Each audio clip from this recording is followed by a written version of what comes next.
शं वरुणः शन्नो भवत्वर्यमा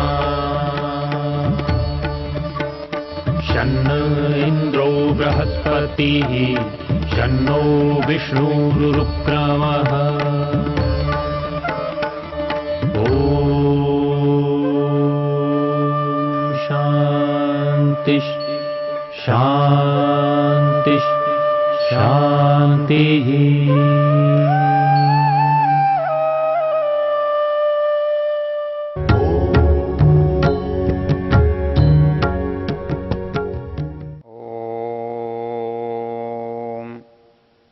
इदमापः प्रवहत यत्किंच दुरितं मयि यद्वाहम् अभिदुद्रोह यद्वा शेपोतान्द्रितं शांति शांति शांति। हम इस वेद ज्ञान की चर्चा में ऋग्वेद के दशम मंडल के 9वें सूक्त की चर्चा कर रहे हैं। इसका देवता श्रीम्बिठः आपः और इसका छंद अंतिम 2 मंत्रों का अनुष्टुप। इदम आपः प्रवहत यत्किंच दुरितं मयि। इसका शाब्दिक अर्थ जैसा कि हमने इस सूक्त का विवेचन करते हुए देखा, इस सूक्त में आपह अर्थात जलों का जो महत्व है, जलों की उपयोगिता है, हमारे जीवन में जलों की क्या आवश्यकता है, इसको बहुत सूक्ष्मता से समझाया है। उसी क्रम में ये मंत्र है, इदम आपः प्रवहत यत्किंच दुरितं मयि। अर्थात मेरे अंदर जो कुछ बुरा है, दुरितम मयि मेरे अंदर, प्रवहत उसे बहा दो,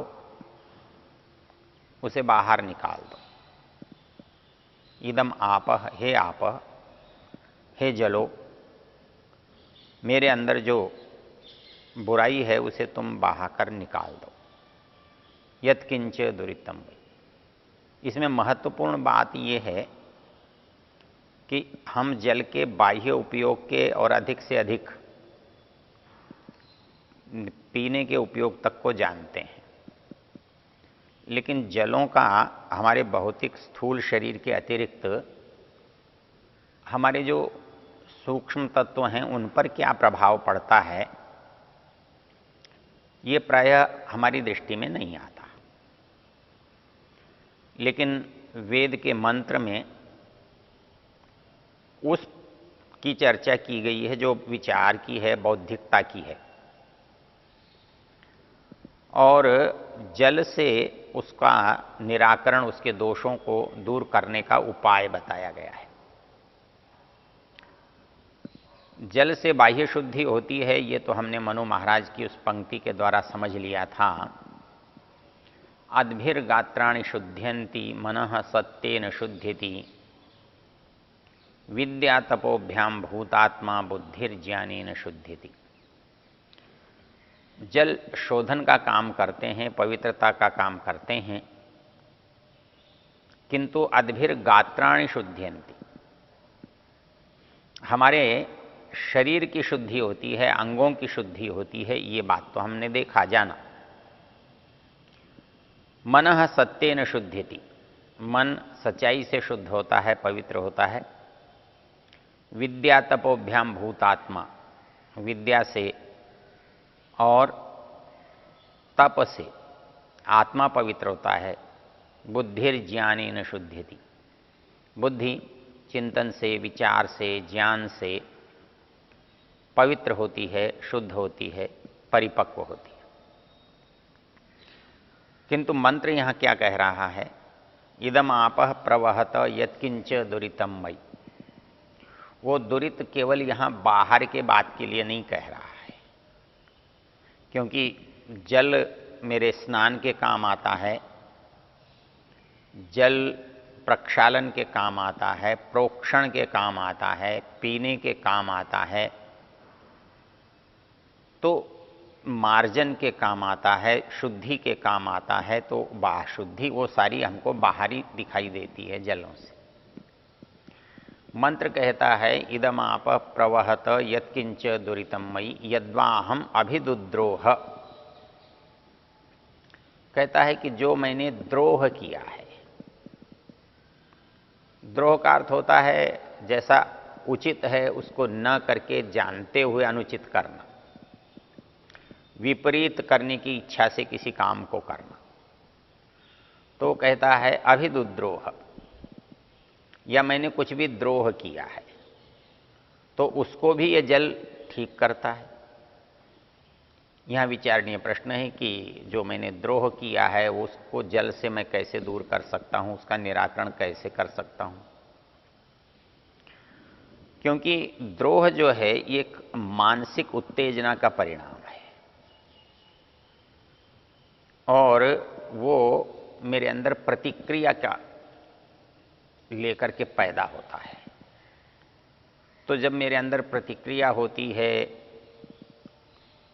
विद्वेष होता है, तो मेरे अंदर स्वाभाविक रूप से विपरीत सोच होता है, विपरीत चिंतन होता है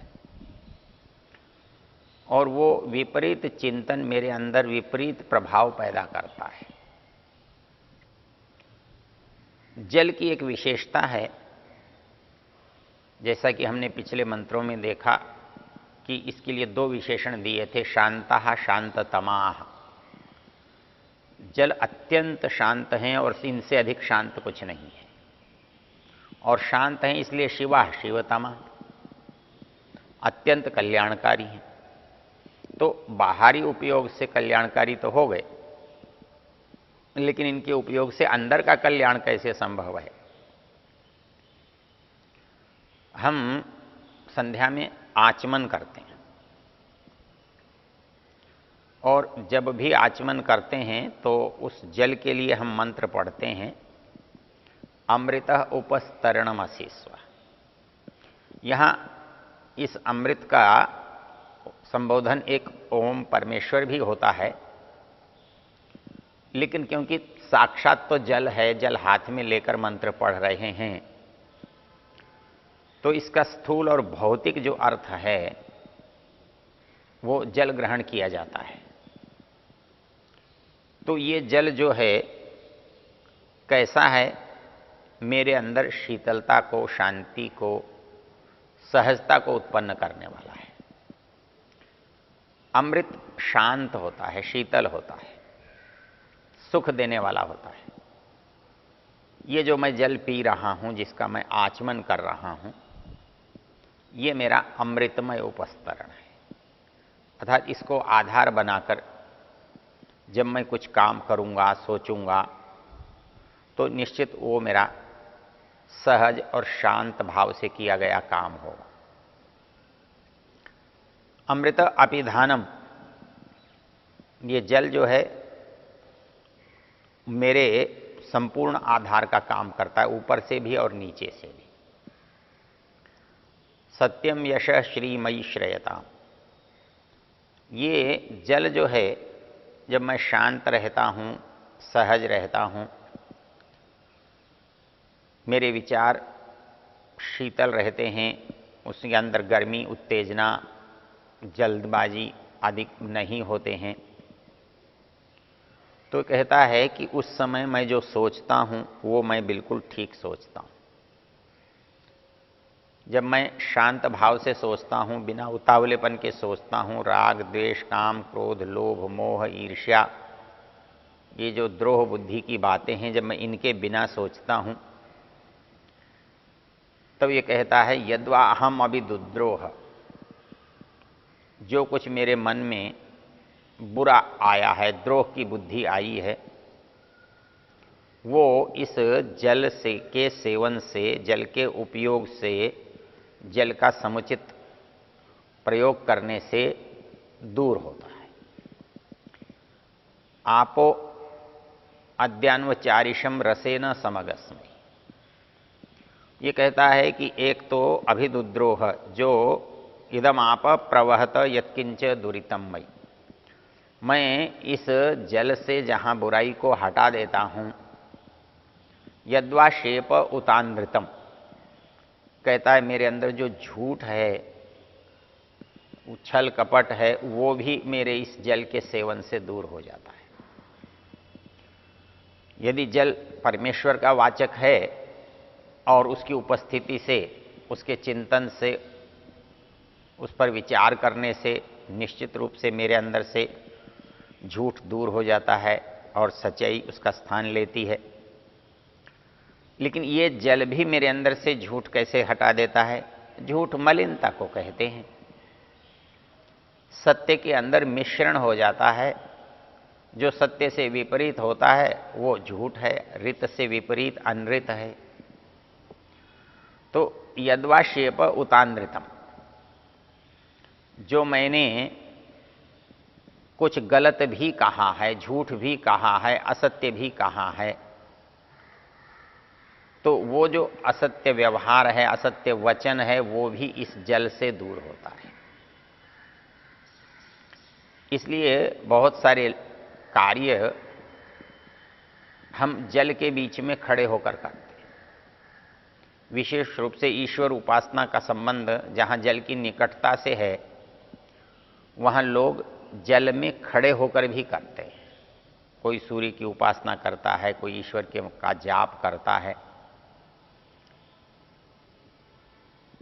जैसे कि दंडी विरजानंद जी के जीवन में आता है, वो गंगा में खड़े होकर के, कमर से ऊपर तक के पानी में खड़े होकर के परमेश्वर की उपासना करते थे, परमेश्वर की आराधना करते थे।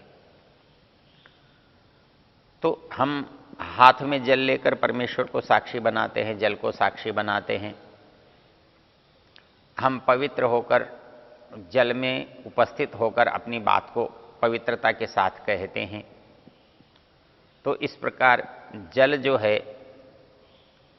जहाँ हमारी बाह्य मलिनता को दूर करने में कारण है, सहायक है, तो वैसे ही शुद्ध पवित्र जल हमारी रोग निरोधक शक्ति को बढ़ाता है, हमारे अंदर स्वास्थ्य पैदा करता है, आत्मविश्वास पैदा करता है, मन को बलवान बनाता है। क्योंकि अमृत जो है और कुछ नहीं है, सत्य से अपरिचित होना, सत्य को अपूर्ण मानना,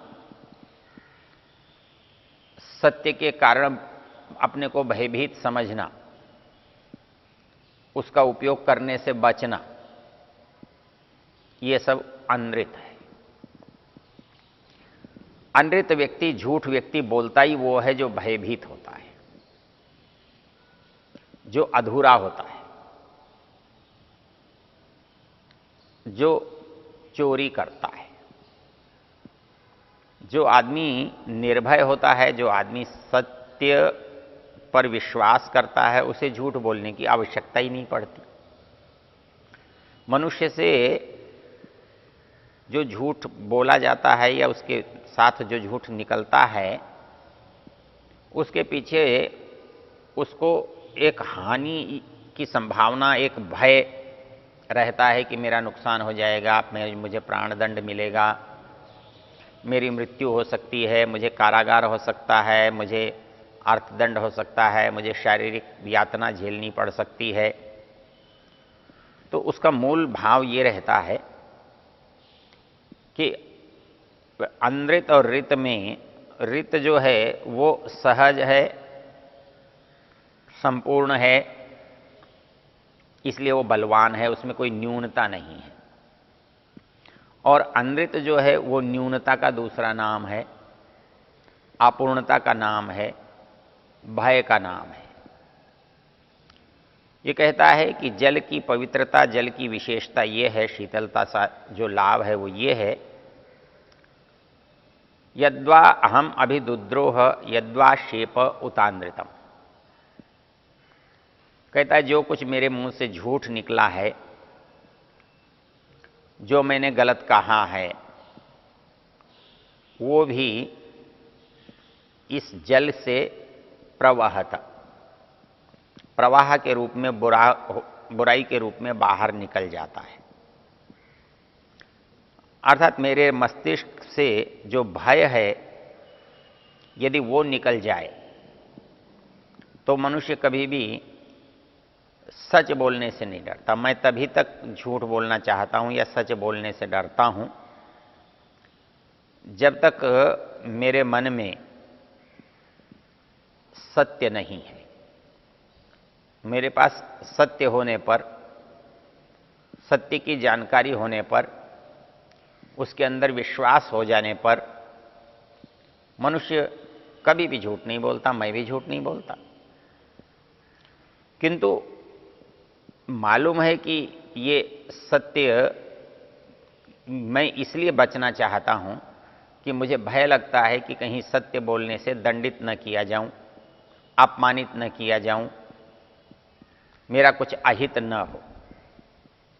तो ये अहित का जो भय है ये मनुष्य के अनृत का कारण है। लेकिन जब मनुष्य शांत है, शीतल है, स्वस्थ है तो उसको किसी चीज से भय नहीं लगता।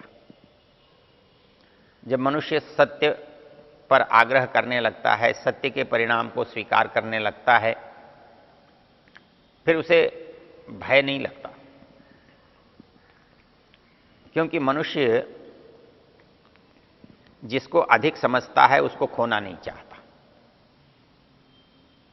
वो झूठ इसलिए बोलता है कि जो वस्तु है उसके पास वो कहीं खोई ना जाए, छीनी ना जाए, इसलिए वो झूठ बोलता है।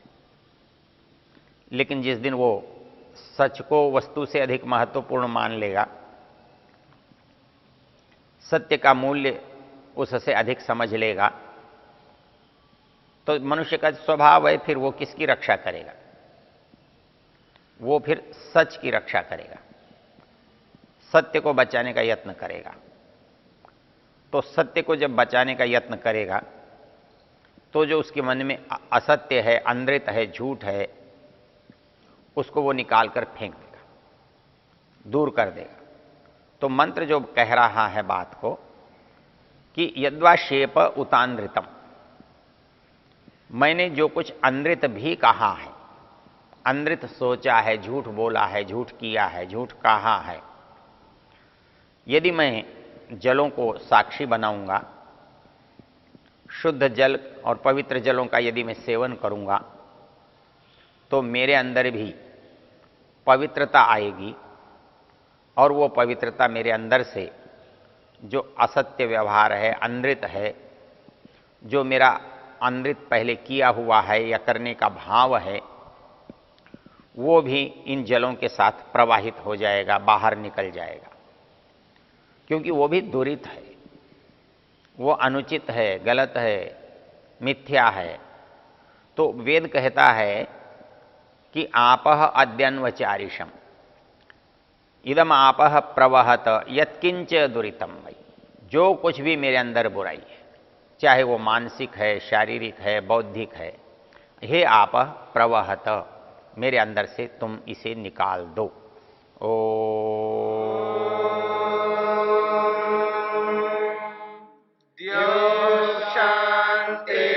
शांतिरंतरिक्षं शांति पृथिवी शांतिरापः शांतिरोषधयः शांतिः वनस्पतयः शांतिर्विश्वे देवा शांतिर्ब्रह्म शांति सर्वं शांति शांतिरेव शांति शांति